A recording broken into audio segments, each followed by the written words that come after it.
लेकिन आज प्रवचन सुनते सुनते कहां पहुंच गए कि अपने आंखों को लाल करना भी हिंसा है। क्या? अपनी आंखों को लाल करना भी हिंसा है और अपने हाथों को गलत दिशा में उठाना भी हिंसा है। सोचिए, ये है जैन दर्शन, ये है जैन दर्शन की पराकाष्ठा, विचारों की पराकाष्ठा। याद रखो, राग के बिना आंख खुलती नहीं है, द्वेष के बिना आंख बंद नहीं होती है। याद रखो, राग होता है तो आंख खुल जाती है। किसे देखूं? ओहो ज्ञानी हो। इसलिए आचार्य कहते हैं अपनी आंख को हिंसा का उपकरण मत बना लेना।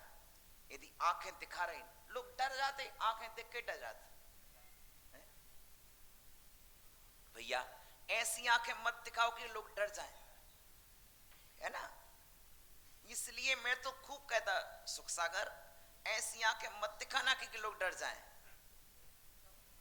ऐसी आंखें मत दिखाओ क्योंकि वे आंखें हिंसा का आयतन मत बन जाएं, धर्म का आयतन। ये आंखें वात्सल्य की आयतन बने और हिंसा की आयतन नहीं। आपके पांव तपस्या के आयतन बने, तमाशा के आयतन ना बन जाए। इस तरह से चलो। कहां गए थे? पता ही नहीं कहां थे। अरे तो भाई तमाशा देखने थोड़े गए थे, तपस्या के लिए पांव हैं, तीर्थ यात्रा के लिए पांव हैं। हर समय विचार करो, पहले हमारा शरीर हिंसा का आयतन बना रखा है कि हमारे शरीर को हमने अहिंसा धर्म का आयतन बना रखा है। अब किसी के नाखून देखो,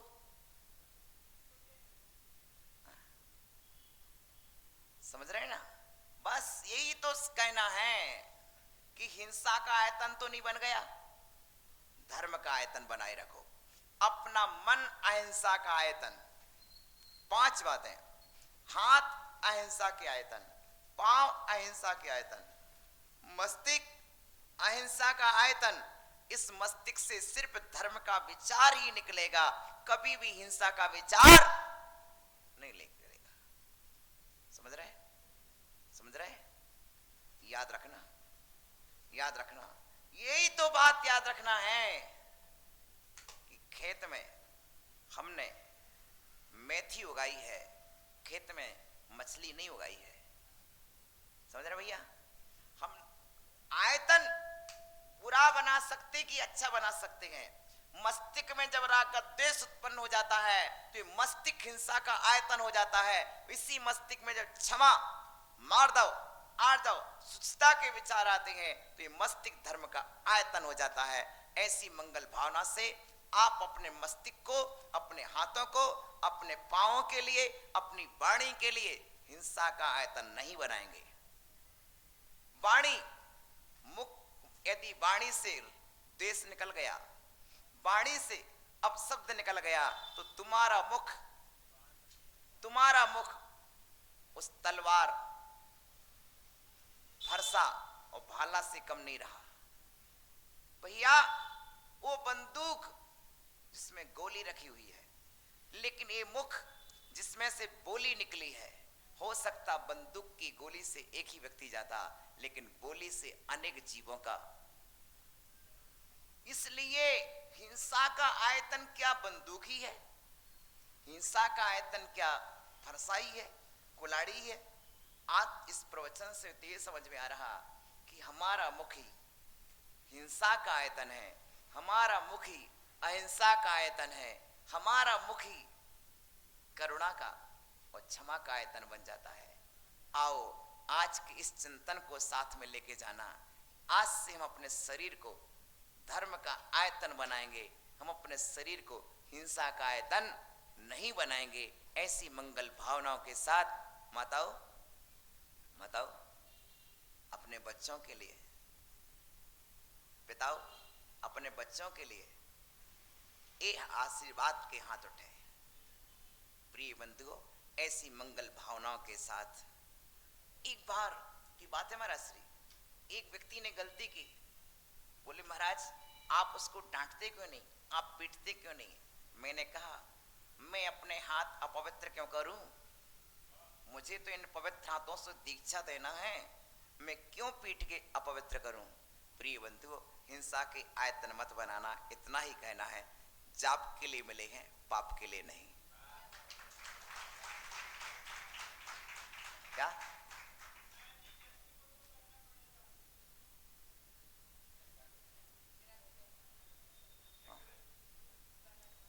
यदि यही सब होता ना, भरत चक्रवर्ती 96,000 को रोज हाथी उठाता रहता।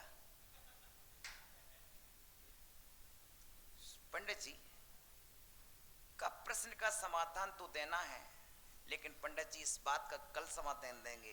तुम्हारे घर में तो एक ही है, चक्रवर्ती के घर में 96,000 और 96,000 के कितने और फिर भी कुछ नहीं करना पड़ा।